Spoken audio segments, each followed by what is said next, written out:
gising! Gumising ka, sabi! Ano ba? Huwag ka naman manggulat dyan! Kanina pa kasi kita ginigising, parang wala kang naririnig. Kung ako sa'yo, mag-umpisa ka na mag-aral. Tama na yung katamaran. Wala namang masama sa pagpapaalala. Nobita, nakikinig ka ba sa akin? Naiintindihan mo ba mga sinasabi ko sa'yo? Ano ka ba? Ang dami mo na nasasayang na oras. Gising na, Nobita! Tumahimik ka nga! Napakaingay mo! Nagpapahinga yung tao eh! Hayaan mo muna ako! Pero kasi, alam ko na, ang salamin ng damdamin!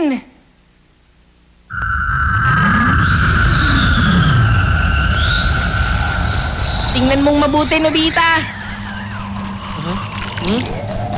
Nasaan ako?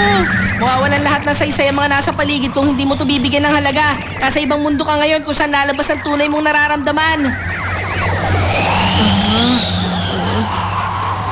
Ano naman ang pakialam ko? Kahit kailan talaga hindi ka nag-iisip. Ang totoo, nag-aalala ako sa pagiging tamad mo sa pag-aaral. Kung hindi mo gagalingan, wala talagang mangyayari sa'yo. Wala kang ginawa kundi matulog, pinipilit ka pa mag-aral para nagmamakaawa pa ako. Nag-aaral naman ako kahit papaano Kaya sa pagkakaalam ko, maayos ang resulta ng test ko. Talaga? Sabihin mo, anong resulta? Basta nakasagot ako. Hayaan mo na ako, hindi talaga ako ganun kagaling. Tanggap ko naman sa sarili ko na hindi ako matalino, nakakalungkot lang. Huwag ka naman ganyan. Ano ito? Huwag ka mag-alala, pinapakita lang nito kung anong tunay mo nararamdaman.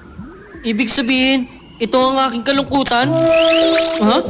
Tama ka, pero depende. Kung anong nararamdaman mo, yun din ang lalabas sa katawan mo. At minsan, kung ano lumabas sa bibig mo, mangyayari. Isa tong salamin ng damdamin. Pakiramdam ko parang lobo yung utak ko na lumulutang. Lumulutang? Oo, hindi ko kasi maintindihan kung anong sinasabi mo eh.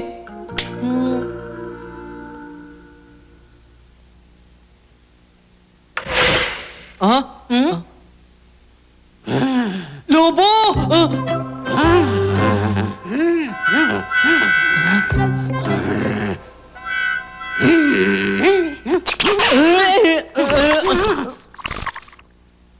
Ay, paliwanag mo sa akin kung saan nanggaling ang Nabanggit lobo mo kasi yun! yung salitang lobo kanina. Ayun, nagpapansin, nakuha pang umextra dito.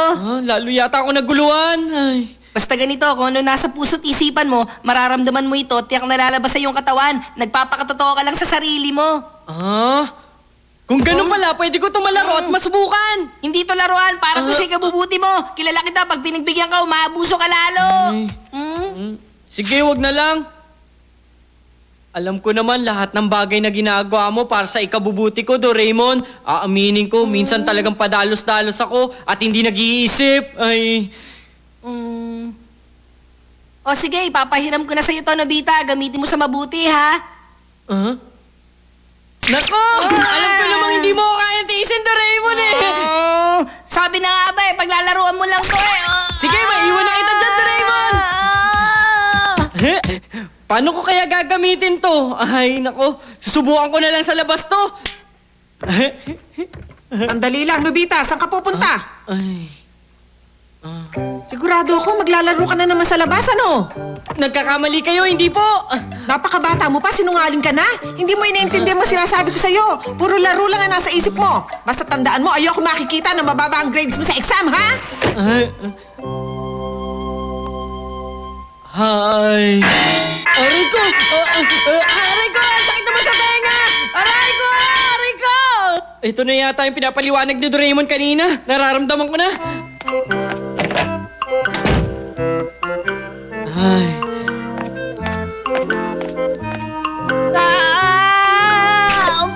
Ay. Nangala yung bibig ko dun Yan talaga si Nobita. Sigurado ako na gagamitin na naman niya yung sa kalokohan. Masundan nga ang batang yun. Aba, yun pala siya. Pero parang malungkot na naman yata siya. Bakit ganun? Parang ang bigat-bigat ng nararamdaman ko ngayon.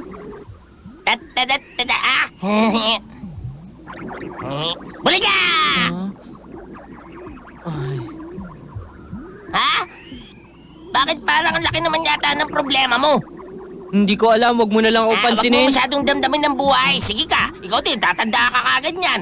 Tingnan mo ako, hindi iniisip ang problema, palagi masaya. Masaya ka? Oo, kung hindi mo na itatanong, alam mo bang inimbitahan ako ng paborito kong artisan na sina Iwamoto at Yasmin na makipag-date sa kanila? Talaga? Sikat na artista ang dalawang yun, totoo ba yun? Namomroblema nga ako kasi nalilito ako kung sino pipiliin kong i-date sa kanilang dalawa eh. Ang hirap talaga maging gwapo, no?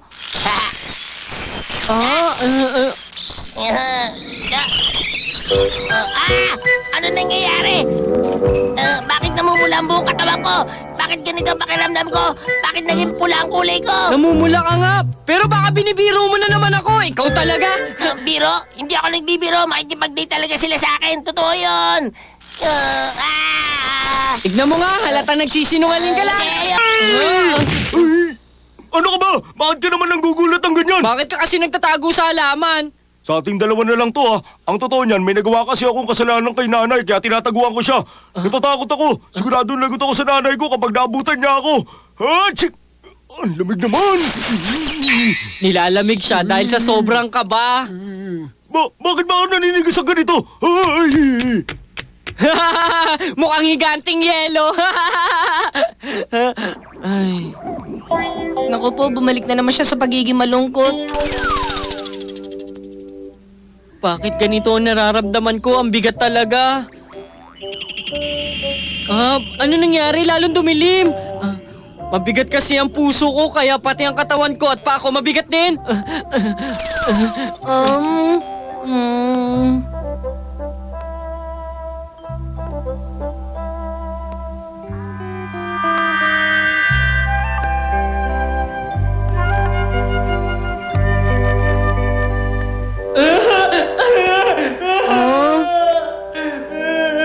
Nobita, tama na nga yan.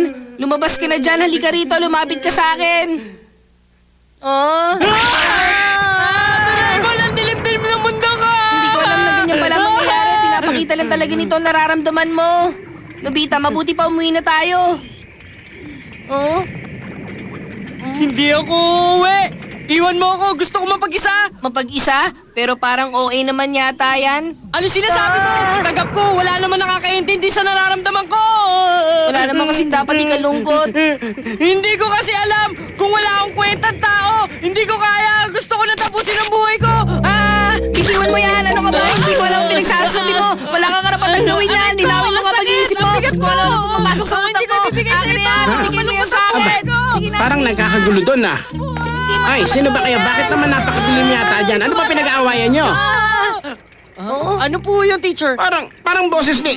Ikaw ba yan, Nobita? Nako, lagot ako nito. Akalain mo nga naman, tama-tama ang pagkakataon. Buti na lang napadaan ako dito. Totoong gusto kitang makausap. Alam ko po yun. Siguradong tungkol po yan sa resulta ng test ko. Papagalitan niyo ako. Ha? Eh bakit naman kita pagagalitan? Ha? O sige, gusto mong malaman ang resulta ng exam mo? Ay, naku naman, kinakabahan na ako. Alam ko naman mababa ang nakuha ko. Pasensya na po, hindi na po mauulit. Gagawin ko po ang lahat. Ay, ano ka ba naman? Hindi makakatulong ang ganyang pag-iisip. Sa totoo lang, ang score na nakuha mo, Ano bang score niya? nakakuha ka ng 95 sa exam. Hindi ako makapaniwala, 95! Ako rin hindi makapaniwala. Isa tong himala. Isa tong liwanag ng pag-asa! Ang galing mo naman pala Kailangan mo lang magtiwala sa sarili. Yay! Paano siya nakalipad ng ganon, ha? Dahilan lang po yan na sobrang saya. Lumalabas lang po ang tunay niyang nararamdaman. Napakasaya ko! Taas ng grades ko! 95! Ano ka mo? Sigurado ka ba nakakuha ka ng 95 sa exam? Oo! Sa katunayan nga, pakiramdam ko para sa sabog ang dibdib ko sa sobrang saya. Tignan mo! Oh, 95? Tama bang narinig ko? Sa sobrang saya, hindi ko mabuo kung ano ang tamang salita. Bakit? Anong gusto mong sabihin? Pakiramdam ko nabuo ko ang salita sa bulsa ko. Gusto niyo makita? Pasensya na nakakaya. Basta na lang lumabas sa bulsa ko Ano? Totoo ba yan? Nakakuha ka ng 95? Oo naman, kahit tanungin mo pa si teacher pag nakita mo siya. Bakit? Parang napipipi ka. Naiintindihan kita, hindi ka kasi nakakuha ng 95.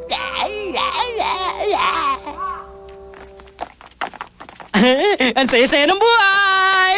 Kaya tandaan mo, mag-aral ka na lang lagi na mabuti ha. Natutuwa ako para sa'yo. Oh? Kakaiba. Bakit sa silangan lumulubog ang araw? Oh, alam ko na. Sinyalis yun na maganda kinabukasan mo. Pinapakita lang sa'yo. Yun ba ang ibig sabihin nun? Ha? Ang galing naman! Totoo ba yun? Yay! Ang saya ko!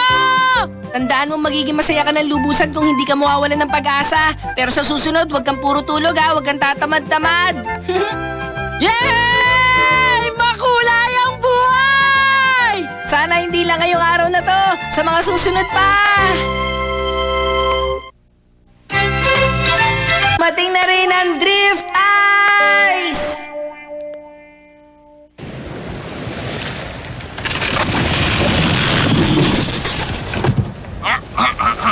Magandang lalaki ako sa inyong lahat. Ay, magandang araw pala. Pasensya na, nandito ako ngayon sa Hokkaido kung saan aching! Sipunin mo talaga. Hetong panyo. Pasensya na uli.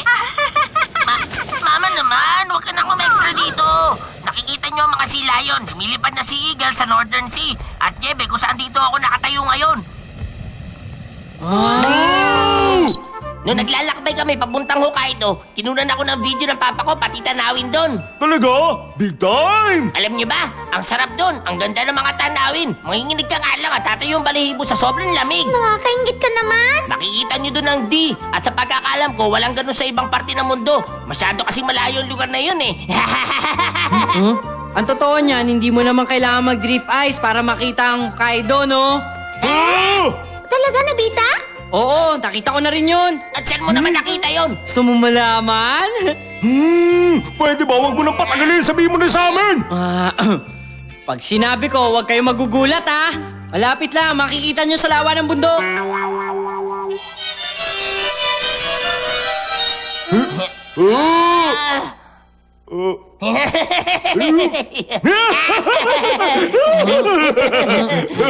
Nagkakamali ka, Nobita. Ano ka ba? Hindi naman yun ang tinatawag na drift ice. Piranggot na yelo lang yung nakita mo. Palibasa kasi hindi ka pa nakakabunta ng Hokkaido. Nangangarap ka ng Ang gising. yayabang nyo naman magsalita.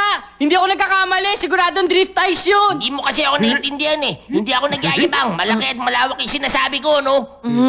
Ganito kasi yun, Nobita. Ang drift ice ay malalaking yelong nabubuo at lumulutang sa dagat. Ano, drift ice sa lawa natin?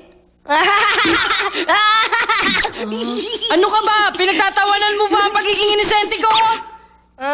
Pasensya ka na. Naku, alis nga pala ako. Ano? Lalabas ka? Oh, meron lang kasing inuutos sa akin ng mami mo. Bigyan mo na lang ako ng bagay na makakagawa ng drift ice. Wala akong bagay na makakagawa nun. Paalam! Doraemon, sandali lang!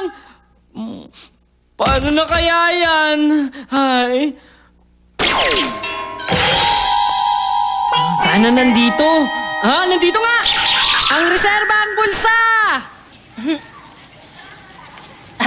Si Nobita talaga, kahit kailan ko ano-ano naglalaro sa isip niya.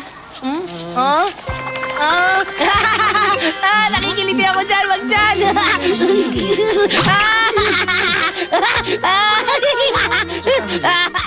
Hindi ito, hindi rin ito.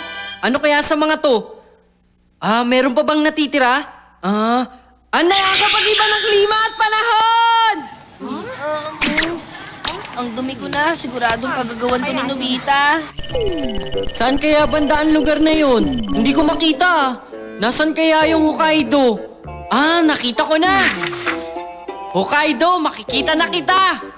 Ngayon, mamarkahan ko na! Excited na talaga ako! Ayos na yan! Sigurado mo mamangha lahat na ito! Switch on! Pakialamero talaga si Nobita. Ano kayang gamit kung inilabas niya? Hindi totoo yan! Ano kaya nangyari doon? Dali lang! Naku, parang masama ang kutob ko Saan kaya nanggaling to? Ano to?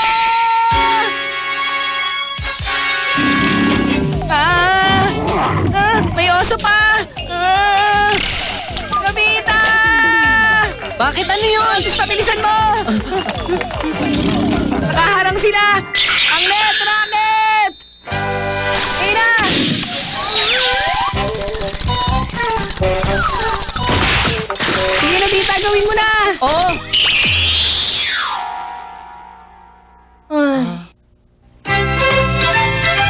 dapat kumuha ng mga bagay na walang paalam. Pero simple lang naman ang kahilingan ko, Doraemon. Gusto ko lang mapakita kay Shizuka ang Drift Ice. Simple lang ba yon? Intindihin mo naman ang sinasabi ko sa'yo, hindi ka dapat makialam. Hindi na mauulit. Ipangako mong hindi ah. Pangako. Okay, bubuksan ko na. Ngayon, umpisahan na natin. Ito ang lawa. Pagkatapos, ang lawa naman ng Ohusuko. O, ayan. Ayos, handa ka na ba? Oo! Switch on! Wow! Ang galing! Ito pala ang Drift Ice! Doraemon, hindi ba sila yun ang mga Oo, yun? tama ka. Tignan mo ron, may Sea Eagle pa. Nasaan banda? Aba, oo nga no! Sandali, tatawagin ko si Shizuka. Sige. Hey! Nakakuha ko kagad! Ang laki oh! Damulag? Hindi ka ba nakakaramdam ng lamig sa katawan mo, ha? Kanina hindi, pero ngayon sinabi mo... Aching! Totoo, Nobita? Hindi ka ba talaga nagbibiro? Totoo na may drift ice sa may lawa? Ano ka mo? Wala si Takeshi doon sa bahay? Opo, galing po ako doon pero hindi ko siya nakita. Ay, naku, ang batang yon. Pag nakita mo siya, pakisabi kailangan niya magbantay dito sa tindahan, ha? Lumabas si Suneo kasama si Takeshi. Hanggang ngayon nga, hindi pa sila bumabalik eh. Ganun po ba? Pinagbibigyan ko lang ang batang yon, pero sumusobra na talaga siya. Pagbalik nun, siguradong lagot siya sa akin. Nasa na kaya yung dalawa? Sigurado sa mga oras na to, pinag-uusapan na nila ako. Saan kaya sila nagpunta? Hayaan mo na sila, halika! Pupunta na tayo doon!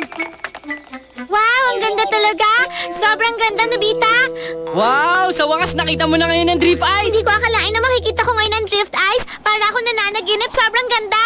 Nobita, halika rito, may problema. Bakit? Ano yun? Tignan mo. Ha?